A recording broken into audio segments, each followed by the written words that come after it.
Hey, how are you? Hey, I am so good.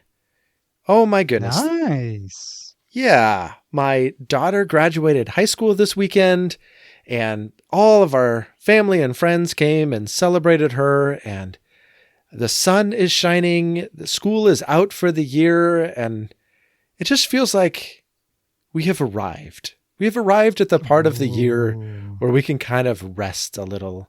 And it's just been super fun to well, one, it was fun to celebrate. And two, this sounds terrible. I'm not denigrating the celebration. It's nice to have the celebrations over with and just be hmm resting. Yeah, absolutely. That totally makes sense. Those times of transition, especially when they're big transitions, are so exciting. But there is something that brings you back to rest in the quiet moments after them that is equally good. Yes. Yeah, exactly. Yeah. My daughter had a couple of friends stay with her last night, and they took it really easy today, and they didn't really get up, and well, I don't know when they got up, but they didn't leave the house until like 12:30 this afternoon. And my daughter was like, "Oh my gosh, it was nice to just have a super slow morning. We've been going, going, going." So, yeah, it's nice. 100%. So, how are you? I am doing pretty good. I feel like I have an oddly quiet life this week. My daughter is away at church camp for the week. My wife has a residency this week, so she teaches in a master's program that has an online program, and all the online students come together once a year, and it is this week.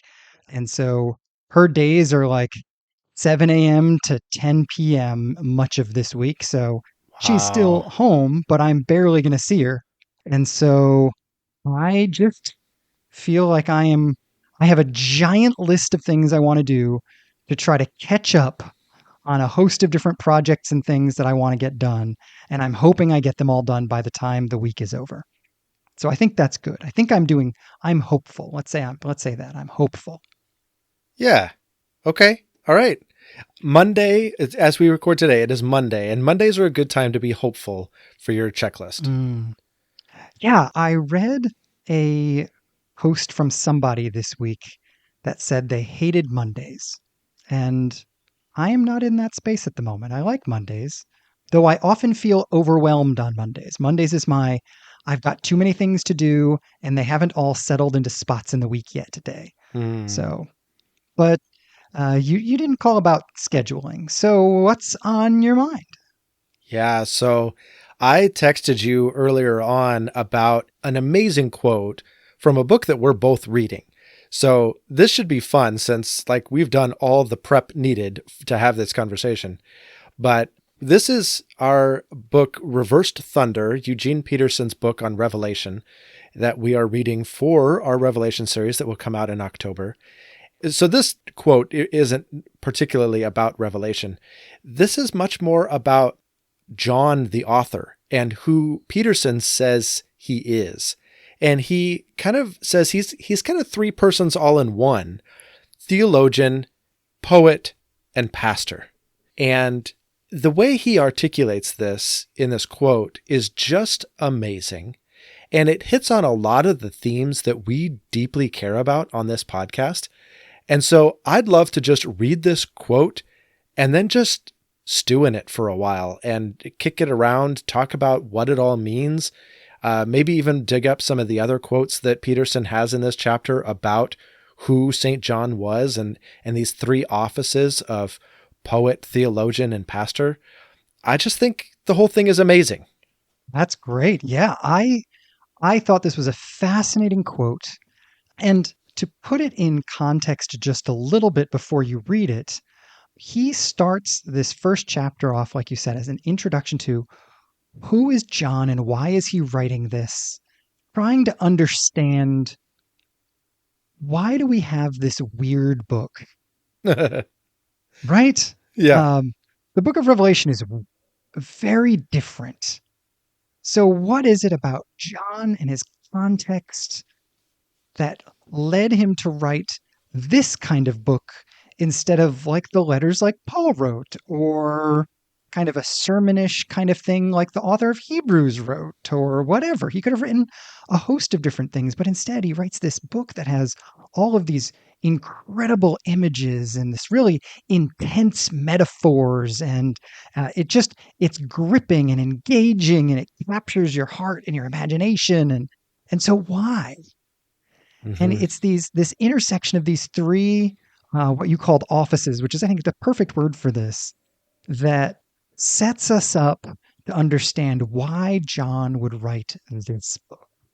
And so, with that said, why don't you go ahead and read the quote? Yeah.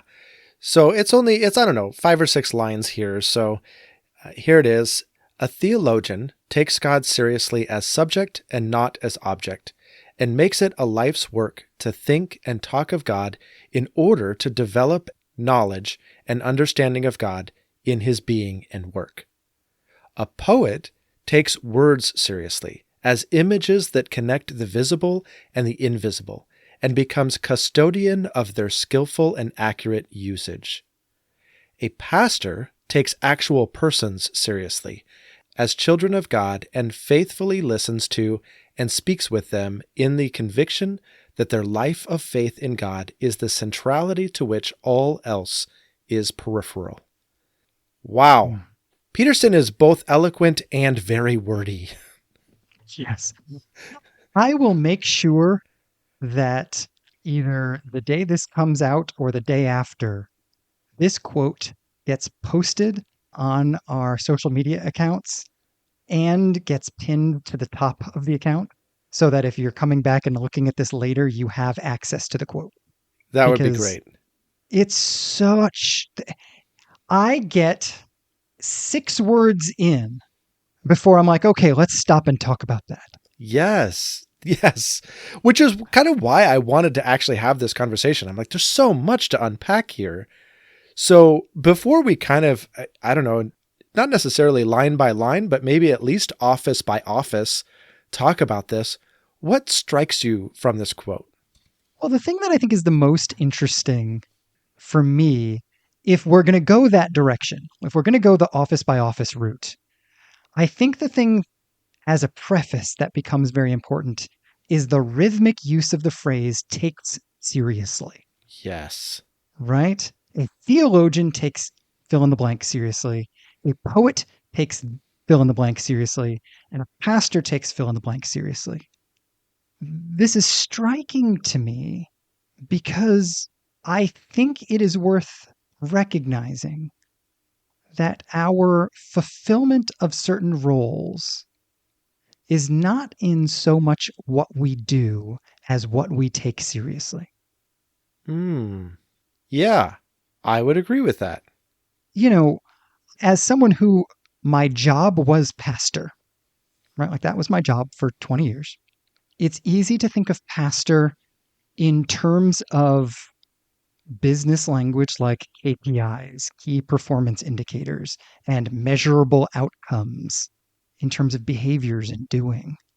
And who you are is not what you do, but it is what you take seriously.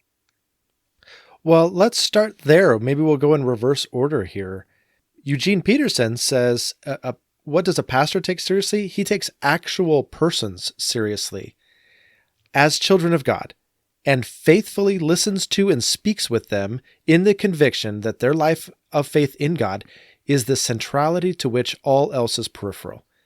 In other words, he takes people seriously and speaks with them in the conviction that their faith in God is central and everything else is secondary. Well, and so much more, right? This is not just, I think Peterson is being very specific here based on some other things that he's written. It is not that he takes people in the aggregate seriously. It is that he takes actual individual people seriously. Yeah, I think that's why he says persons rather than people. Yes, exactly. It's so easy, and this is something that Peterson borrows from Bonhoeffer's book on community. What is that book called? The little tiny book on community. Oh, right. Life together. Life Together. There we go.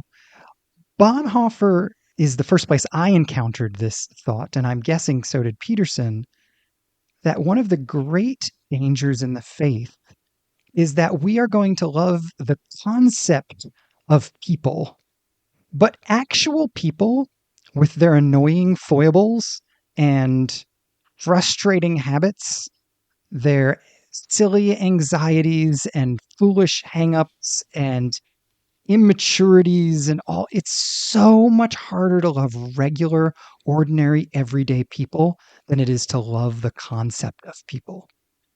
It so is. Yeah, well, and this is where I love the fact that Peterson puts listen and talk in the order that he does. Hmm. People who love actual persons tend to listen first and talk second. Hmm. And again, maybe I'm reading too much into Peterson, but I think that order was on purpose. I agree. I mean, you and I have both read a lot of Peterson, and I think that's absolutely intentional. Man. And what do you think? I just thought it was interesting of all the places to put the word faithfully in this sentence. He says pastors, he doesn't say pastors are ones who faithfully speak the truth. He says pastors are the ones who faithfully listen. What do you think the word faithfully means there? You know, I took a class in seminary on pastoral counseling. And so it was not, here's how to be a counselor, but it was, pastors do a lot of counseling light, if you will. And so Mm-hmm. here's how to do that well. Here's how to know your limits and know when to refer. And here's how to just kind of set a limit and say, we can spend a couple of sessions talking, but if it's going to go beyond that, it probably exceeds my ability to deal with it anyway. And I need to refer you. Anyway, it was a fantastic class, but oddly enough, the number one thing I got out of this class, because it was probably said in every single class period, was that most of the magic here comes in just showing up. The power of showing up for people is so, I want to say medicinal. It's so healing. It's so powerful. And I think that's what Peterson is talking about here. Peterson spent, was it his whole pastoral ministry in one church? Yeah, I think so. I don't think he was ever at any other church. I mean, he was early on. I think he was like a youth pastor in New York or something. I forget. But Right. like once he actually planted the church that he was at in Maryland, Yeah. um, I don't think he ever went anywhere else. So I don't know if it was like 40 years, but roughly that amount of time that he spent in one place, ministering to one congregation, continually showing up for people. And I think Mm. that's what it means to faithfully listen. It is to Mm. constantly show up for people. How does it strike you? I like your answer. I don't know that I had a good answer, but this idea that faithfully listening means I listen, and then tomorrow I listen again, and then a year from now I listen again, and then a year after that I listen again, that there is a faithfulness, a consistency, a sameness in my listening. Even if you're complaining of the same problem the night for the 19th time, I've chosen to love you. It's okay. I accept you as you are. I am not only going to accept you if you become who I think you ought to be. I just accept you and I love you. And so I listen and I listen and I listen. And that's where I feel like, it comes right back to the beginning of that sentence for me. That's what it means for a pastor to take an actual person seriously as a child of God. Mm, And mm-hmm, I actually am drawn to that as a child of God, right? This isn't, I'm going to take you seriously as a lost soul in need of redemption. I'm not going to take you seriously as a wayward sheep that needs to be brought back into the sheepfold.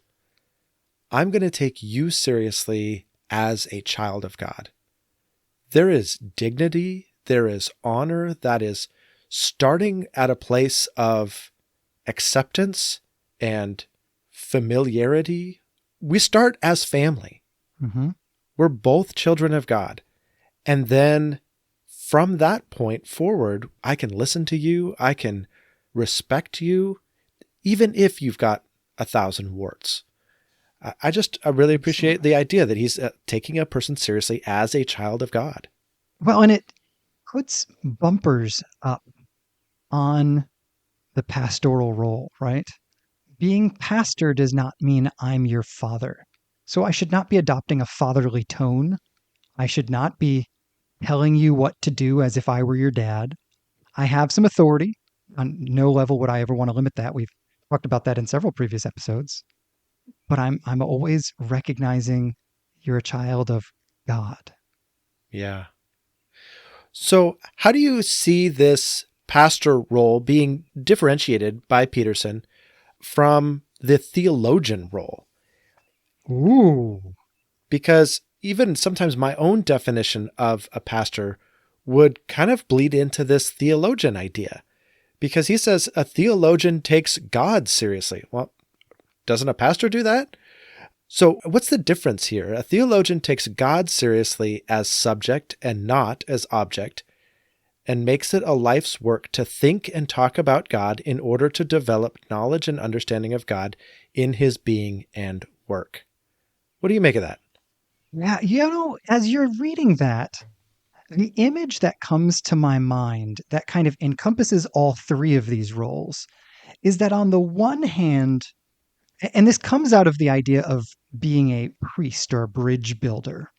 On the one hand, the pastor is reaching out to actual individual persons and trying to know and understand them well.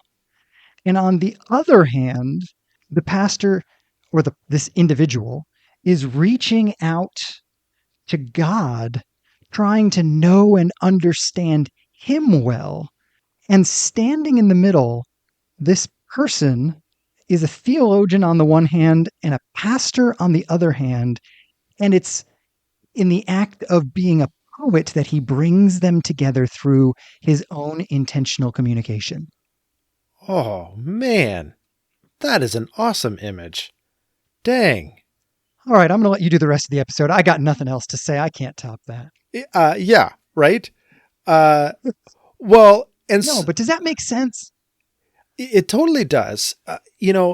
Was it Brennan Manning or who was it that said, like, evangelism or preaching or something is just one beggar telling another beggar where to find bread? Ooh, that I don't know exactly where that was found, but I first read it in Manning, I'm sure. And I just love that quote. And I think that to me is, I'm naming the person in the middle. It's a beggar, Mm, right? yeah. The beggar is looking toward God and just trying desperately to understand God, not as an object, but as a subject, as a who, Mm-hmm. as a person. And so understand God, just desperately trying and seeking God. And then on the other hand, turning around and looking at people whom this beggar already respects, identifies with, says, "You are my people, I am with you," and tries to communicate in whatever way they can, hopefully with poetic conviction and beautiful language. This is where I found it. Come, join me in any way that they can be convincing, right? Come. Mm-hmm. This is the source. I don't know everything about the source, but I know I can get bread here and you can too. Yeah, the image, I think this is Rick Warren, maybe, when talking about creating Sunday experiences for someone who has never encountered Jesus before. Warren, I think, used the image of a blind date. You're setting up your friend on a date with Jesus. And then from then on, then it's up to Jesus to like be awesome at being on a date. You know? And the reason I think that's an important counterpoint to my initial metaphor is that you get out of the way, Hmm. right? Like it's not like it's dependent on you. I was just talking about this with several clients that I have as coaches, as coaching clients have said to me, "Hey, will you call me or email me tomorrow and check in to see if I did my homework?" And I will often say to them, "No, because it's not my job to create dependence on me. So who in your life can you ask for help about that? because someday you're not going to be in coaching anymore and you're still going to need that kind of thing. And we brainstorm plans. And the idea is for me to get out of the way and let them live their life successfully. In the same way, I think we, as introducers of people to Jesus, need to make sure we get out of the way and let them connect with Jesus and do their thing and let Jesus do his thing and not make it about us. Yeah. It's almost as though the goal is to make every single person into their own theologian. Not that they get their own Yes. theology, but everybody needs to be their own theologian. Everybody needs to take God seriously as a subject and make it their life work to think and talk of God, full stop. And in order to develop a knowledge and understanding of God in his being and work. Yes. I that absolutely. I don't think I could come up with a better, if that is how we're defining theologian, which is not how everybody would define theologian, but if that's what we're defining as theologian, I think we often would just define that as disciple. Sure. Sure. And so when we're discipling people, what better thing to do than to make people who do that? Yes. Well, and I love actually that he uses the word theologian here and kind of redefines it for us, because I've heard so many people say, because, once you get an MDiv, like people talk about it in weird ways and they're like, oh, so you're a theologian, or you got a theology degree, or, oh, you just like to talk theology all the time. Or like, I don't know. So there's like all these really mixed up understandings of theology or doing theology. And most of the people I've talked to that say something like that make it feel like it's distant, remote, unattainable, very academic, and like a small percentage of people would qualify, would be interested, would dive that far in. I don't know. So I love that Peterson radically redefines theologian and says, no, this is just taking God seriously and thinking and talking about him all the time. This is exactly it, right? He redefines theologian in a way that makes it open to everyone without watering it down. Yes, yes. Because quite frankly, reading one verse a day is not taking God seriously, right? Like if that's all I'm doing, and that's where it's so easy with the language I grew up with and the way it worked in my brain. And I'm not saying anybody else thinks this or feels this way, but to think, did I do my quiet time? It's easy to read a verse and check mark it off. Yeah. But if I'm asking myself, how am I going to take God seriously today in what I say and what I do and what I think about? How am I going to take God seriously today? Yeah. That's a different way to start the day. It is. And I'm realizing, it even changes how we pray. So yesterday, our pastor preached an amazing sermon on unanswered prayer. And he really treated the subject with a lot of grace and a lot of forthrightness and just such good stuff. But he ended the sermon by asking, where's the hope in all of this? And his answer was that at its core, prayer never was about getting something from someone. It's about being with someone. And if we take God seriously as a subject and not as an object, say a genie or a dispenser of good things, then prayer is about being with that subject, the one that we take seriously. It would change everything.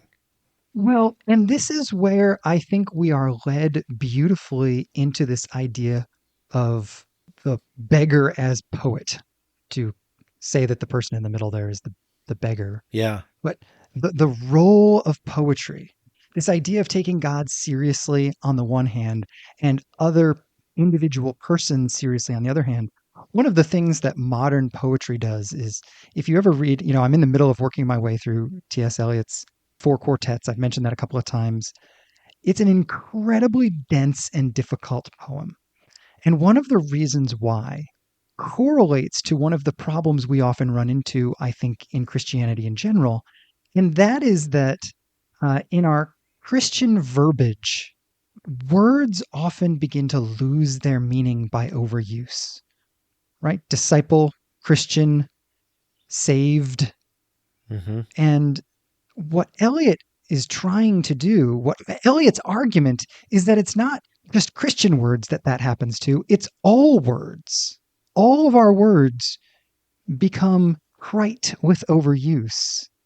And so modern poets are trying to put words together differently enough that it is jarring enough that we start to actually take reality seriously again.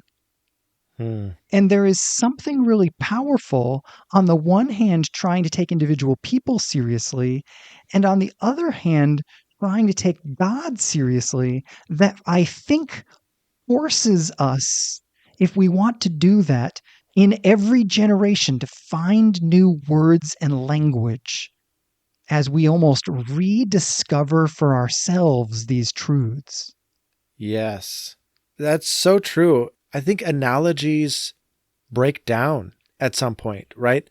I think sometimes we need a little help grasping some of Jesus's analogies because we don't live in an agrarian society. And Mm-hmm. and so we don't immediately grasp the impact of some of what he's saying. So we have to put it into our own language and we have to put it into our own context. Not to say we have to rewrite the Bible. I'm not saying that, but I'm saying we have to teach it, experience it in brand new ways that match our physical world, that help the invisible become visible in ways that we can grasp it today because we live in a very different time and space.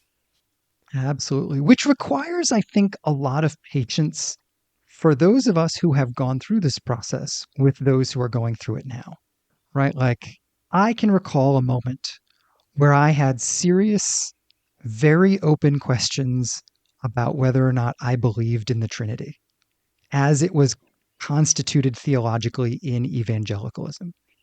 Hmm. It wasn't that I was questioning the Bible, it was just that I was asking some questions about this truth that is invisible, that we have made visible by putting it into words. And I was curious if I thought we did so faithfully. Now, as a person who has kind of come to an answer on that question, how will I respond to the next person I meet who has the same set of questions? Yeah.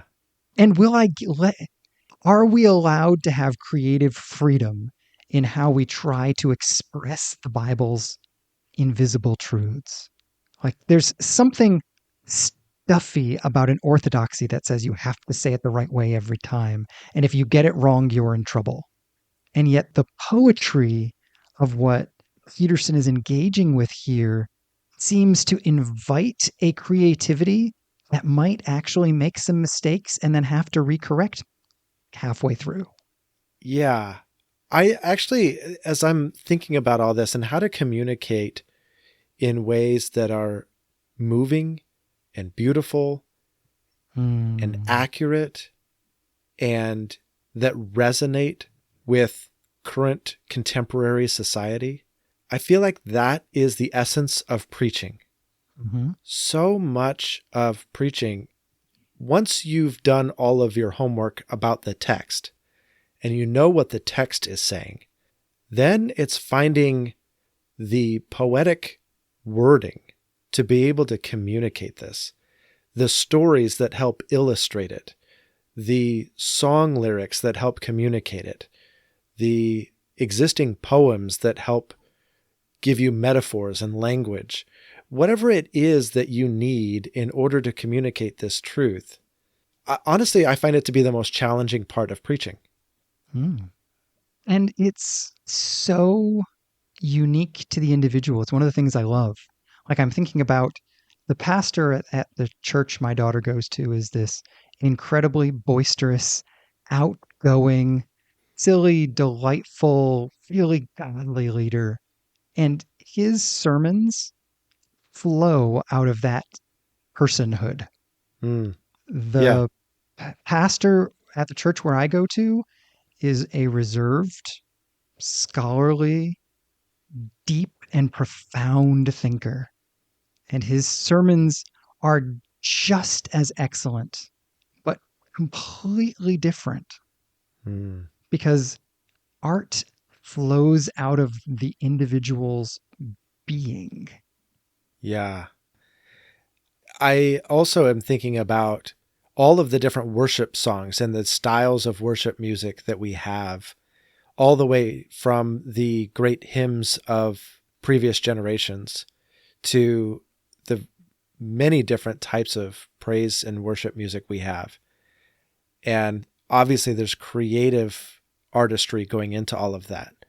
But because of the poetic nature, the creative delivery of some of this content, and the musicality of it, I feel like it often communicates better than a sermon because it just has more staying power. It has more imagination to it, or some of it does.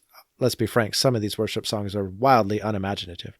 But those that have put their creative juices into them, they are powerful, powerful songs, and they stick with us. Absolutely. And again, one may resonate with me and one may resonate with you, and that's okay. It again finds me asking the question, where is the balance between being guardians of orthodoxy and inspirers of creativity Hmm. as sons of our Creator God and daughters of our Creator God?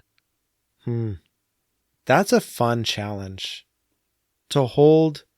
How did you put that? Inspirers of creativity and guardians of orthodoxy? Yeah, that sounds right. Let's go with that. I think that's a fun challenge. I would like to be in community with people who both want to inspire creativity and guard orthodoxy. That is a great community. Well, and to come back to where we started, I think that's what Peterson means by take seriously. Hmm. Yeah.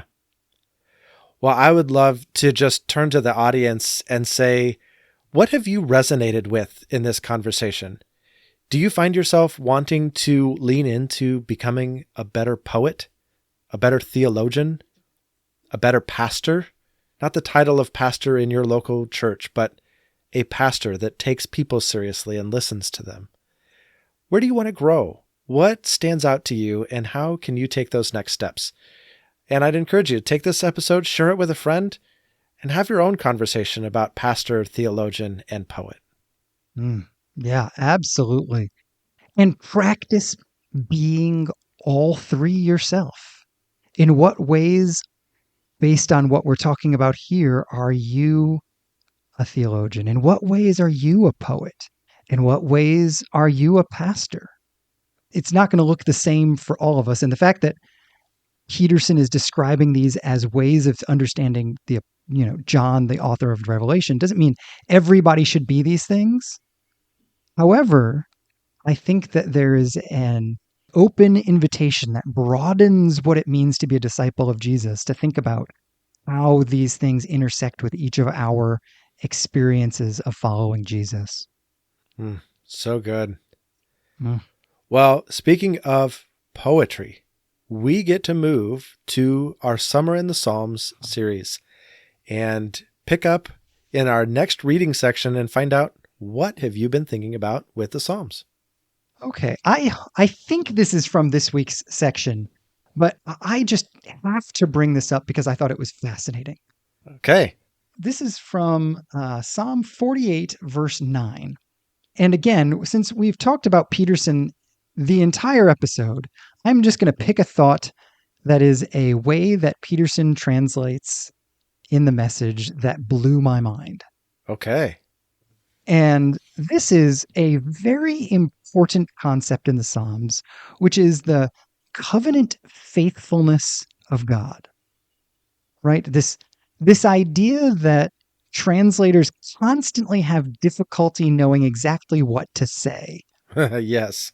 And in Psalm 48:9, Peterson calls it God's love in action. Hmm. And to think of this idea of God's faithfulness, his engaging in covenant, his constant loyalty to the covenants that he has made, to think of it as the way that God interacts with the world that is based on his essential nature as a loving being. This is the way God does love. Covenants. This is the way God does love, by making agreements and keeping them. Hmm.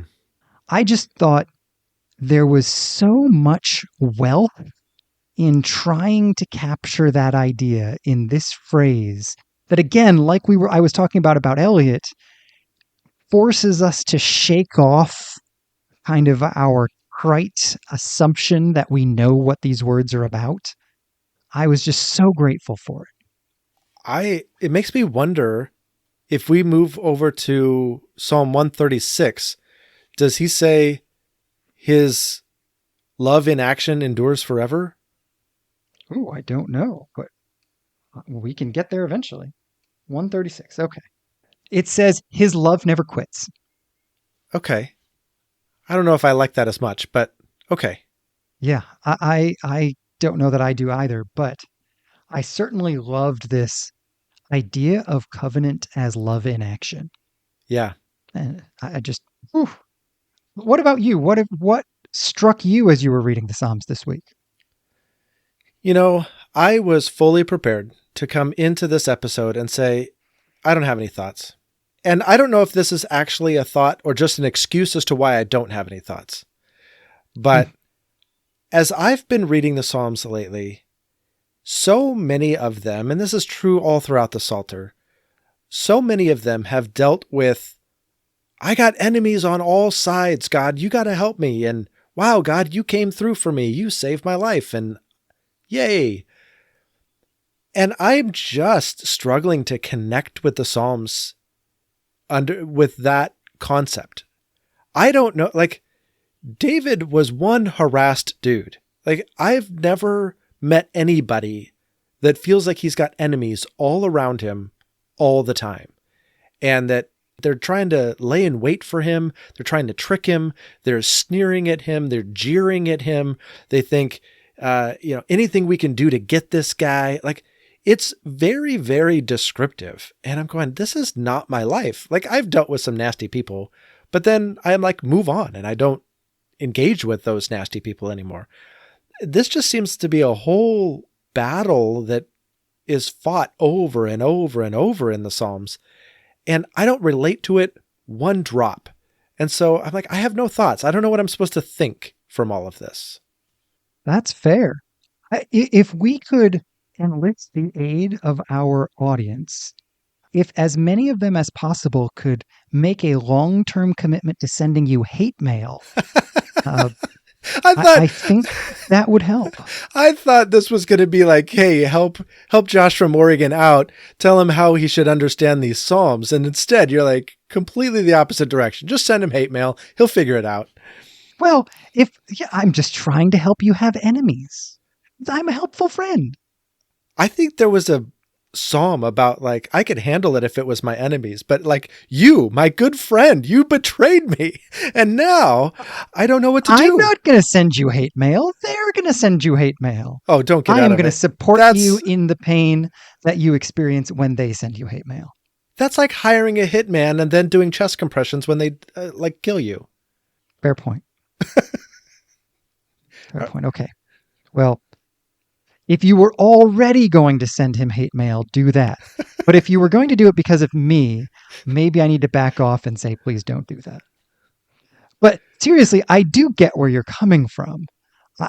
There are some times in the Psalms, and I think theologically this is okay. It's okay to say, that prayer does not resonate with where I'm at right now. But I think even beyond that, like, I don't even know, I mean, I hope, I don't even know that I will ever feel this way. I just feel like this is so remote to my existence. Like, I don't even feel the need to tuck this in my back pocket for later. Yeah, no, I think for some of us, our response Psalms like that is thank you, Jesus, that I'm not in that context. Yeah. And I think that's okay. And a reminder, I feel like I said something similar to this last year as well. A reminder that the Psalter isn't all about me, it's about us. And Mm, us is far broader than I sometimes remember. yeah. That's true. I feel like one of our hopes for Summer in the Psalms is that we encourage folks to actually dive into the Psalms and read them for themselves and experience them. And I feel like all I'm doing is like, yeah, I don't know. I don't get it. So like, I don't. But I think that's good. Man, the last thing I want is for people to like, I think when people try to read the Bible with the wrong set of expectations, it like becomes spiritually constipating. Yeah, yeah, yeah. And it's horrible. It's far better to say, man, read it, respond to it however you respond to it. It's great. Then read another one tomorrow. Yeah. Yep. I'm definitely on the read another one tomorrow bandwagon this week. Well, well, man, are you ready for another one of something completely different? Yeah. Yeah. Let's do a Witch Josh. All right. I am so excited because this week's Witch Josh is Witch Josh now knows how cavemen felt. That is me. Yes. So please tell me. I have so many potential storylines going on in my head right now. Please tell me what happened. So the other day, this is actually a continuation of a story that I began sharing on the podcast a couple of weeks ago. So my running lawnmower quit, and Oh yeah. I would try to like start it and drive, and I would go a few feet and then it would stop. And then I would turn it over again and it would go a few feet and then it would stop. And it just would not stay running. And then eventually, like on the third or fourth try, like I couldn't even get it to start anymore. And I'm like, oh my gosh, what is going on with this thing? I am not a mechanic, but taking it all the way into town sounded like ridiculous and expensive. And like, I've got to find a way to fix this. So I researched it and it was like, replace your gas lines. So I replaced all the gas lines. I got it all like snaked, because the gas tank's on one side and the engine's on the other. So you got to snake it through the chassis and all that stuff. Did that, replaced the fuel filter. And lo and behold, it runs and it stays running. And I just felt like I conquered the world. I came back in the house and I was like, I don't know how the caveman felt when they made fire, but when they first made fire and they accomplished something, it felt exactly like this. That's awesome. Yes. Yes. That's how a caveman felt. Like I did that. Whoa, beat your chest, crow, grunt. I don't know what you have to do. I don't know what the caveman did. Maybe they hit something with a club. It just felt good. If only hitting your lawnmower with a club had worked. Right.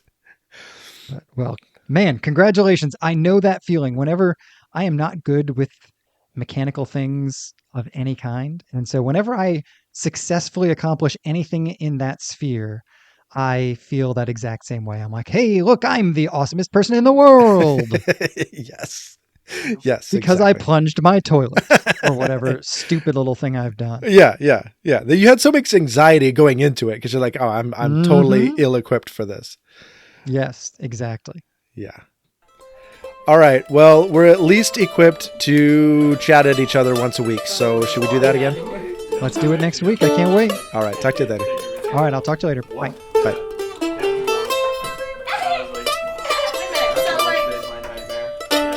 What's the car plan?